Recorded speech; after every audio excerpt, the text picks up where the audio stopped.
фарзона сафарова хонандаи синфи даҳуми литсеи давлатии ноҳияи вахш ва гулчеҳра самадова омӯзгори муассисаи таълимии ин ноҳияро аҳли маориф, ҳамкасбон ва ҳамсабақон бо дастагулҳои зебо ва рӯҳияи идона дар даромадгоҳи ноҳия истиқбол намуданд. дар ин лаҳзаҳои хотирмон фараҳмандии онҳоро ҳаду канор набуд, зеро барояшон муяссар шуд, ки дар даври ҷумҳуриявии озмуни фуруғи субҳи донои китоб аст иштирок намуда ғолибият ба даст оранд.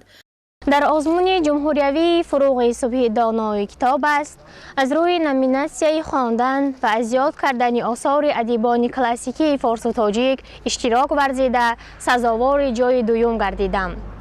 ман хеле хушбахту хушҳолам, ки бо дастгириҳои асосгузори сулҳу ваҳдати миллӣ, пешвои муаззами миллат, президенти ҷумҳурии Тоҷикистон, фарзона фарзанди миллати тоҷик муҳтарам Эмомалӣ Раҳмон дар чунин озмунҳои дар сатҳи ҷумҳуриявӣ буда иштирок варзида дониши хешро сайқал медиҳем. китоб яке аз беҳтарин ашё ва дӯсти инсон мебошад.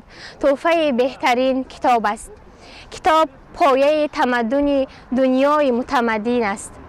инсон бо хондани китоб ниҳоли маънавии хешро месабзонад.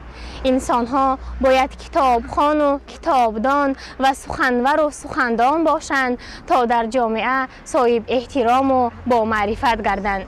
гулчеҳра самадова аз фанни забони русӣ ба шогирдон сабақ медиҳад. аз рӯи номинатсияи адабиёти ҷаҳон дар даври ниҳоӣ ба гирифтани ҷойи сеюм шарафёб шуд. дар умум аз ноҳияи вахш 4 нафар иштирокчиёни озмуни ҷумҳуриявии фуруғи субҳи донои китоб аст дар даври вилоятӣ ғолиб омада ба даври ниҳоии озмун роҳ ёфта буданд ва 2 нафари онҳо бо ғолибият баргаштанд, ки боиси шодиву нишоти беинтиҳои аҳли маориф гардидааст. ман бениҳоят аз иқдоми пешгирифтаи президенти муҳтарам, асосгузори сулҳу ваҳдат миннатдор ҳастам, ки чунин озмунҳоро барои кулли шаҳрвандон ташкил намуданд.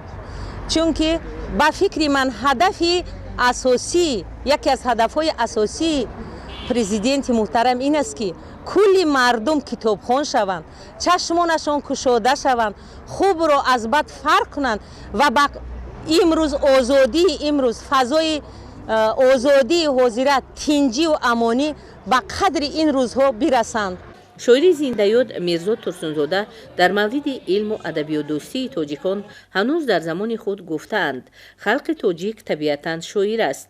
ин гуфтаҳо воқеият дорад, зеро сафи дӯстдорони каломи бадеъ, онҳое ки ҳастии худро бе мутолиаи китоб тасаввур намекунанд, дар ҷомеаи мо рӯ ба афзоиш аст ва роҳандозӣ шудани озмуни ҷумҳуриявии фуруғи субҳи донои китоб аст барои дӯстдорони каломи бадеъ имконияти фарохтарро дар ҷодаи муаррифӣ шудан бо китобдӯстӣ фароҳам овардааст.